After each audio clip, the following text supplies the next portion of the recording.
Hello students, application of derivatives లో మనం first chapter complete చేసాం, ఎర్రర్స్ అండ్ అప్రాక్సిమేషన్స్. దీంట్లోనే second sub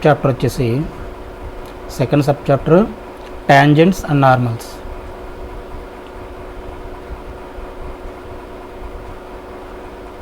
tangent and normals.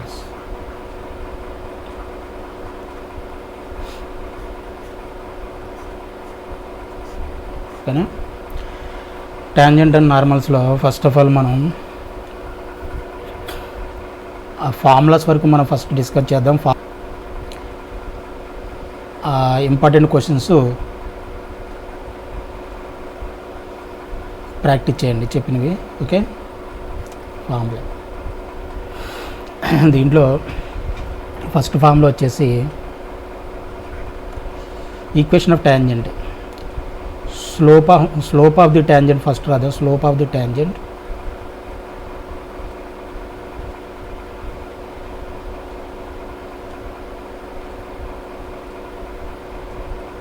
at point P అనుకోండి, x1, y1 అయితే slope ఏంటి? m is equal to m అంటే nothing but ఏంటంటే dy/dx. dy/dx at point P x1 y1 దగ్గర మనం dy/dxని evaluate చేస్తే అదే స్లోప్ అనమాట. Slope of the tangent at point let అనుకున్నాం. For example point P x1 y1 అనుకున్నాం అనుకోండి, అర్థమైందా? m is equal to dy/dx. మనం కర్వ్ యొక్క కర్వ్ని డిఫరెన్షియేట్ చేసి slope of the tangent at point P of a curve f of x అనుకోండి. లేదంటే ఒక పని చేయండి,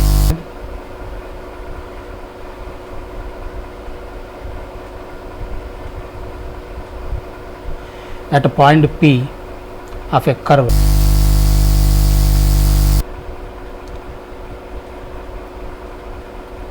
f of x. ఓకేనా అనుకోనండి. ఏదైనా కర్వ్కి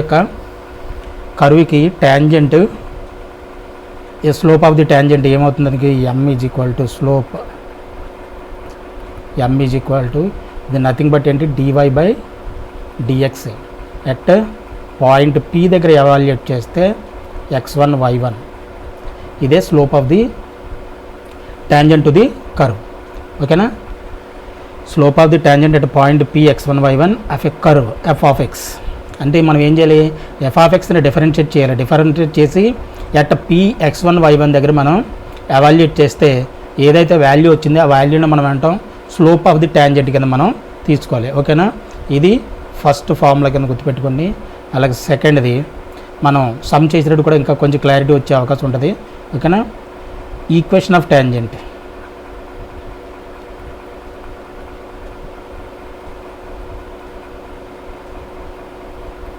equation of tangent to the curve f of x at point some point x1 y1 అనుకుంటే equation of tangent ఏంటంటే tangent is nothing but a straight line, అంతే కదా?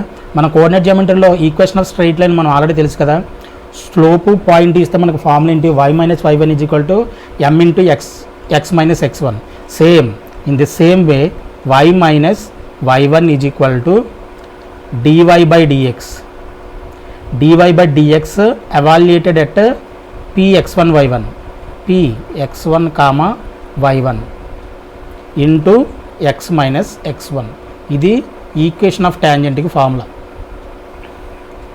ఈక్వేషన్ ఆఫ్ టాంజెంట్ కోఆర్డినేట్ జియోమెట్రీకి ఇక్కడికి తేడా ఏంటంటే దీనికి అప్లికేషన్ ఆఫ్ డెరివేటివ్స్లో టాంజెంట్స్ అండ్ నార్మల్స్లో పర్టికులర్గా మనకి కోఆర్డినేట్ జియోమెట్రీలో స్ట్రైట్ లైన్స్ కాన్సెప్ట్ ఏదైతే ఉంటుందో యాజ్ ఇట్ ఈజ్ అదే. బట్ ఏంటంటే మనకు స్ట్రైట్ లైన్లో equation of straight line formula ఏంటి?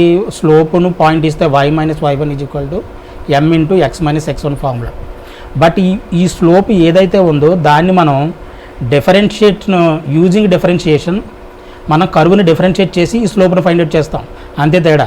ఈ m ప్లేస్లో మనకి ఏమొస్తుంది? dy/dx evaluated at P x1, y1. ఇది ఒకటే చేంజ్ అవుతుంది, మిగతా అంతా సేమ్ యాజ్ ఇట్ ఈస్. అర్థమైందా?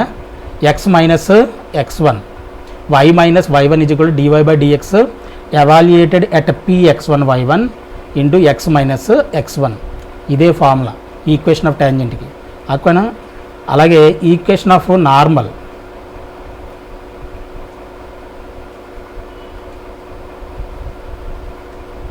Equation of normal at p x1 y1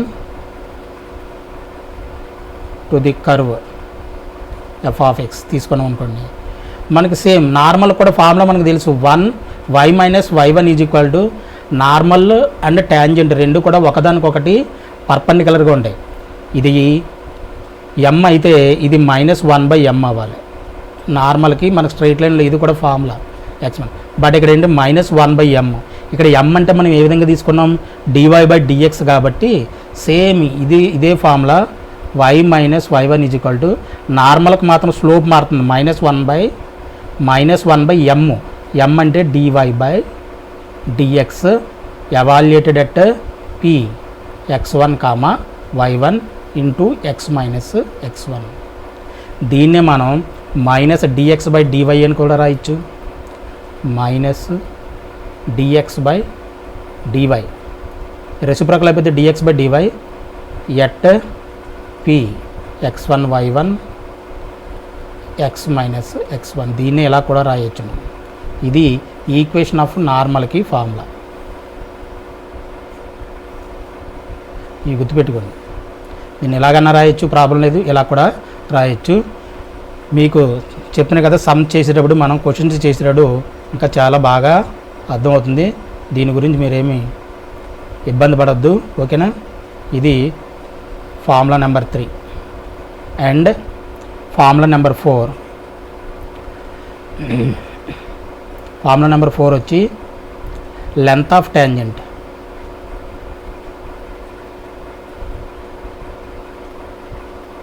length of tangent is equal to y root 1 plus m square by m mod where m అంటే m no, where m is equal to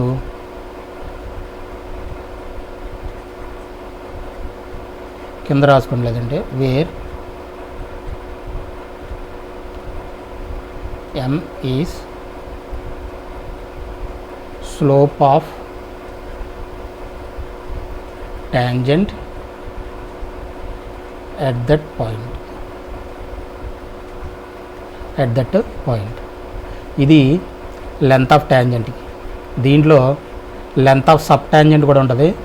దీని గురించి ప్రూఫ్లు మొత్తం అన్నీ కూడా ఫుల్గా మనం తర్వాత డిస్కస్ చేద్దాం. ఓకేనా? Length of sub tangent,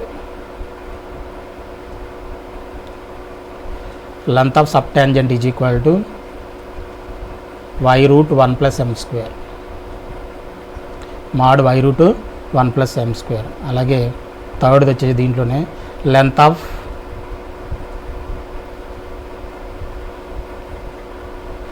of normal, ఇది sorry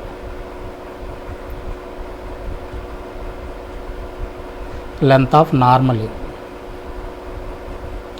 length of sub tangent,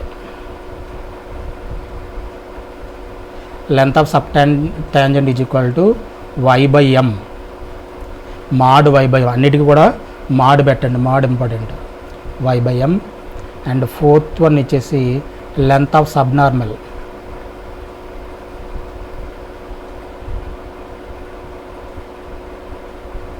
length of sub normal is equal to y into m, ym.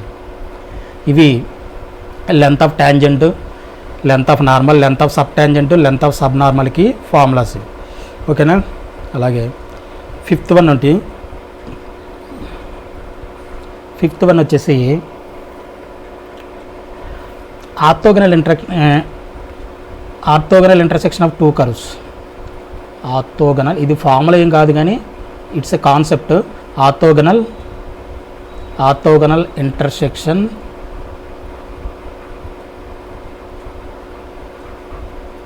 of two curves. Orthogonal intersection of two curves. అసలు ఆర్థోగనల్ ఇంటర్సెక్షన్ అంటే ఏంటి? First of all angle between the curves అంటే ఏంటి? First of all angle between the curves, దీంట్లో first point A అనుకోండి. Point ఏలో యాంగిల్ బిట్వీన్ ద కర్వ్స్ అంటే ఏంటి? Angle between the curves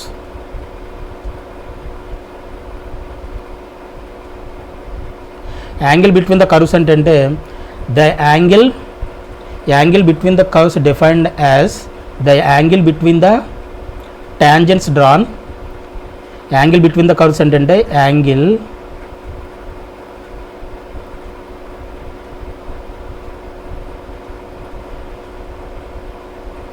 between the curves is defined as the angle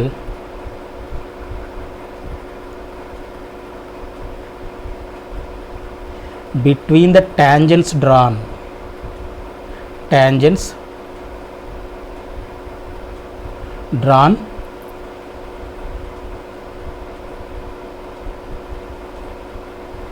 at a point of intersection of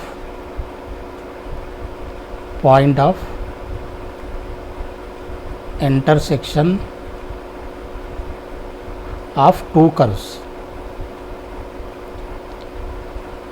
అర్థమైందా? Angle between the curves is defined as the angle between the tangents drawn at point of intersection of two curves. అంటే అటువంటి for example two curves ఇలా ఉన్నాయనుకోండి, ఇవి రెండు curves. అర్థమైందా? Angle between the curves అంటే nothing ఏంటంటే ఈ రెండు curves angle between the curves అంటే ఈ రెండు కర్వ్ల మధ్య ఉన్నది యాంగిల్ కాదు అర్థం. ఈ పాయింట్ ఆఫ్ ఇంటర్సెక్షన్ దగ్గర మనం ఈ కర్వ్కి ఒక ట్యాంజెంట్ డ్రా చేసాం. ఇది T1 అనుకోండి. అలాగే బ్లూతో చేద్దాం, గుర్తుంటుంది. ఇది tangent to the curve T1. ఈ కర్వ్ ఉంది కదా, ఈ కర్వ్ C1 అనుకోండి. ఈ కర్వ్నేమి C2 అనుకోండి. కర్వ్ 1 దగ్గర ఈ పాయింట్ ఆఫ్ ఇంటర్సెక్షన్ నుంచి మనం డ్రా చేసినటువంటి ట్యాంజెంట్ ఏదైతే ఉందో ఆ ట్యాంజెంట్ T1 అనుకుందాం.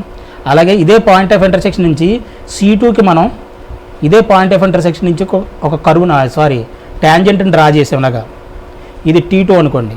C2కి ఇది పాయింట్ ఆఫ్ ఇంటర్సెక్షన్ నుంచి ఒక ట్యాంజెంట్ని డ్రా చేసాం.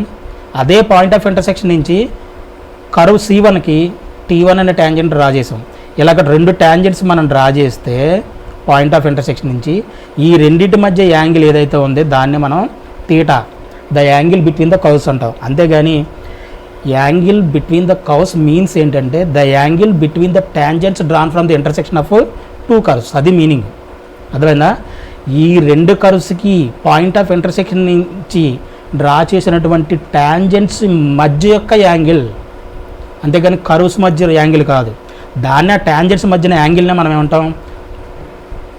యాంగిల్ బిట్వీన్ ద కర్వ్స్ అని చెప్పేసి అంటాం. అది చాలా చాలా ఇంపార్టెంట్ పాయింట్. ఇది మాత్రం చాలా జాగ్రత్తగా గుర్తుపెట్టుకోవాలి. యాంగిల్ బిట్వీన్ ద కర్వ్స్ అంటే the angle between the tangents drawn from the point of intersection of two curves. అర్థమైందా? అది బేసిక్ మీనింగ్. ఓకేనా? ఇది యాంగిల్ బిట్వీన్ ద కర్వ్స్కి. నెక్స్ట్ మరి ఆర్థోగనల్ ఇంటర్సెక్షన్ అంటే ఏంటి? దీని గురించి కూడా మనం కోఆర్డినేట్ జియోమెట్రీలో ఇంకా బాగా పూర్తిగా నేర్చుకుంటాం. Orthogonal intersection,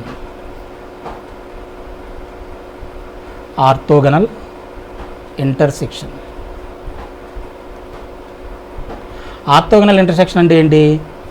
if the angle between the two curves, already దాని డెఫినేషన్ చెప్పాం కదా. If the angle between the two curves is 90 degrees,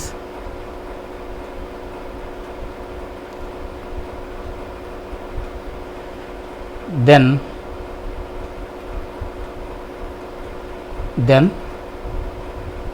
the two curves said to